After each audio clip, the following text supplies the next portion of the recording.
చేతైన అనుభవాలు మన బ్రతుకుల్లో పొడచొప్పకుండా, జరిగిపోయిన తర్వాత మనం నాలుగు గొరుక్కోకుండా, జరిగిపోయిన తర్వాత చేతులు కాలి ఆకులు పట్టుకోకుండా, అయ్యో నష్టపోయానే, అయ్యో దాటిపోయానే, అయ్యో పోగొట్టుకున్నానే, అయ్యో అంత పోయిందే అని ఆవేదన చెందకుండా, నా ప్రభు చెప్తున్న వాగ్దానం ఏంటంటే, మీరు ఏం చేయాలనో దానిని నేను మీకు బోధిస్తాడండి.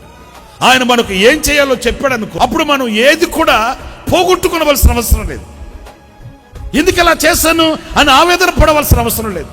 ఎందుకు ఇలా జరిగింది అని ఆవేదన చెందాల్సిన అవసరమే మనకు ఉండదు. ఎందుకంటే ఆయన మన మీద దృష్టి నిలిపి మనకు ఆలోచన చెప్తాడు.